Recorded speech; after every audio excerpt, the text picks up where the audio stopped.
my audience will introduce themselves. Chad Sapir. Maddie Superior. Reese Cloyd. Braden Linkard. Brady Hyman. Zane Murphy.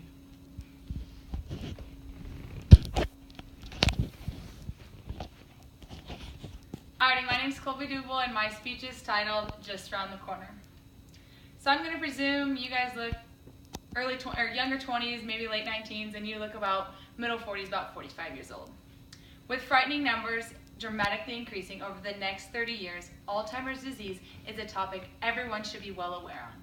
Although majority of the population of those affected by Alzheimer's is of the age 65 years and older, it is inevitable that each of us will be aging and will be of the age 65 and older someday. Some of you, that might not be for 45 years, but some of you, that's just around the corner at 20 years. Here's my disclaimer. I'm not here proclaiming you will absolutely be diagnosed with or without Alzheimer's, but instead I am just a source of information.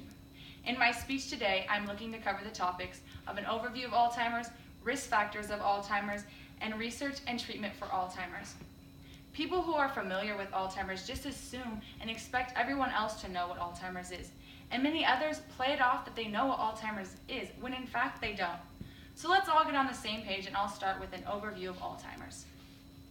Alzheimer's is defined as a disease that is a neurological disorder in which the death of brain cells causes memory loss and cognitive decline.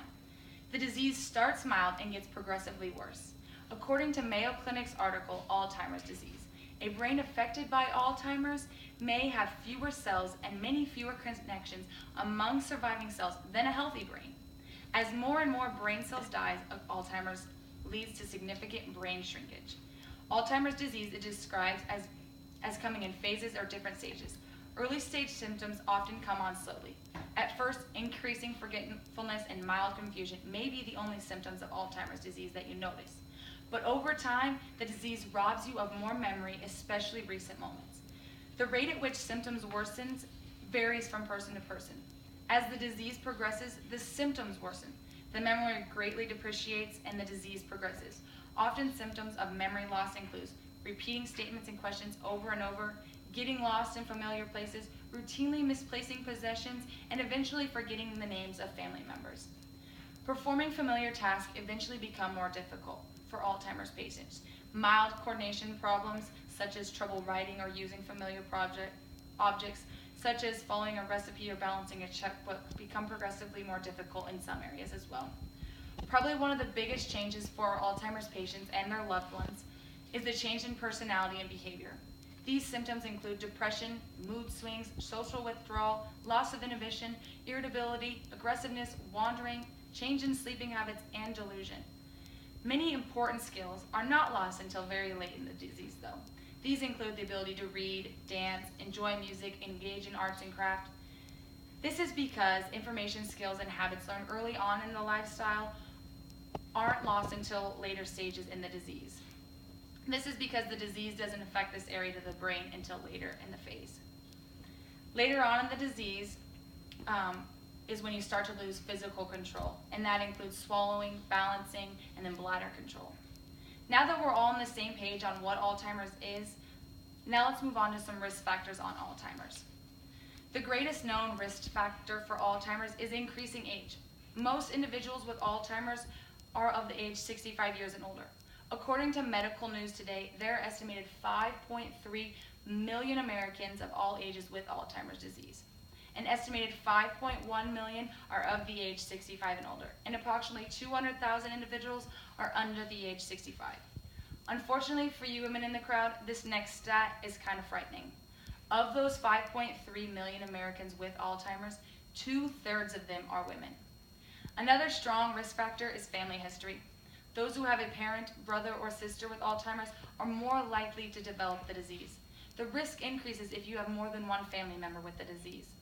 According to the Mayo Clinic, scientists have identified rare mutations in 3 genes that virtually guarantee a person who inherits them will develop Alzheimer's. But these mutations account for less than 5% of Alzheimer's disease. Life expectancy varies from person to person with Alzheimer's.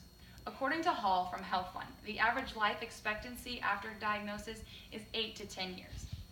After hearing those scary numbers for risk factors, let's look into research and treatment for Alzheimer's. Unfortunately, to you and me both, there is no definitive cure for Alzheimer's disease because the death of brain cells cannot be halted or reversed. Currently, Alzheimer's disease holds the number 6 spot for leading cause of death in the U.S., says Medical News Today. It is also the only cause of death in the top 10 that cannot be prevented, cured, or slowed. Researchers across the world are racing towards a cure. Some scientists are doing different types of studies to find ways to treat Alzheimer's, prevent Alzheimer's, and how different lifestyles can prevent or delay Alzheimer's. The biggest studies for treatment for Alzheimer's are studies of existing drugs that are exploring whether changing the dose, taking the medication on a different schedule, or combining it with other medications might further reduce or delay the symptoms. Prevention studies being conducted are looking for ways to stop Alzheimer's disease from developing. These studies look at whether a certain medication, vitamin, or lifestyle change might prevent Alzheimer's. Like I mentioned before, there is no definitive cure for Alzheimer's, only treatments to reduce the side effects and then suggested precautionary actions. There are medications out there that can help with memory symptoms and other cognitive changes. There are also analgesics, antidepressants, and antipsychotics which might be able to aid in some behavior and mood changes. However, there is promising research that you can reduce your risk of Alzheimer's and other dementia through a combination of simple but effective lifestyle changes. By leading a brain-healthy lifestyle, you may be able to prevent the symptoms of Alzheimer's disease and slow down or even reverse the process of deterioration. According to Medical News Today, every 67 seconds in the U.S. someone develops Alzheimer's disease, and 1 in 3 seniors die with Alzheimer's or another type of dementia. The word dementia describes a set of symptoms that may include memory loss and difficulties thinking, problem solving, or language. Dementia is caused when brain is damaged by a disease such as Alzheimer's. According to a Preventing Alzheimer's Disease article, there are 6 pillars to follow to aid in prevention of Alzheimer's disease. The first is regular exercise. Regular exercise can reduce your risk of Alzheimer's up to 50%. What's more, exercise can also further slow deterioration who have already started to develop cognitive problems. Exercise protects against Alzheimer's by stimulating the brain's ability to maintain old connections as well as make new ones. The second pillar is social engagement. Humans are naturally social creatures and don't typically like to be isolated, and neither does the brain. Staying socially engaged may even protect against Alzheimer's disease and dementia later in life. A couple options be joining a club or social group, reaching out over the phone or by email, or even getting out, like going to the movies, to a park or museums or other public places. The third pillar of prevention is a healthy diet. In Alzheimer's disease, inflammation and insulin resistant injure neurons and inhibit communication between brain cells. Alzheimer's is sometimes described as the diabetes of the brain, says the article Preventing Alzheimer's Disease. Healthy eating tips include cutting down on sugars, getting plenty of omega-3 fats, enjoying a daily cup of tea, stocking up on your fruits and vegetables, and avoiding trans fats. The fourth pillar is mental stimulation. Those who continue learning new things throughout life and challenging their brains are less likely to develop Alzheimer's disease and dementia. Scientists and doctors suggest to learn something new by reading a book or the magazine, studying a foreign language, or taking up a new hobby. It is also suggested to practice memorization and enjoying games, puzzles, and riddles. Number 5 on the pillars of prevention is quality sleep. An increasing number of studies have linked poor sleep to higher levels of beta amyloid, which is a sticky brain clogging protein that in turn further interferes with sleep, especially of deep sleep necessary for memory functioning. Other studies emphasize the importance of uninterrupted sleep for flushing out brain toxins. The 6th and final pillar of prevention is stress management. Chronic or persistent stress can take a heavy toll on the brain, leading to shrinkage in key memory area, hampering nerve growth, and increasing the risk of Alzheimer's disease and dementia.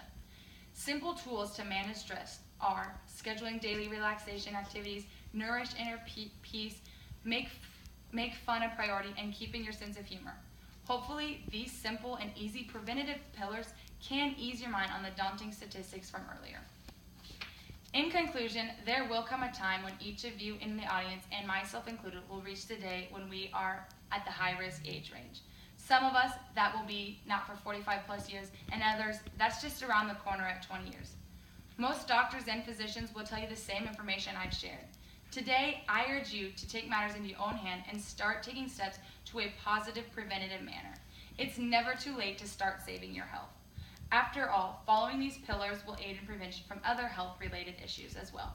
We can all hope and pray for medical advances by the time we reach 65, but instead, I suggest being proactive, and after listening to me speak on an overview of Alzheimer's, risk factors on Alzheimer's, and research and treatment for Alzheimer's, now don't take on an early on stage of Alzheimer's and forget what I've mentioned today. You go be proactive for yourself. Thank you.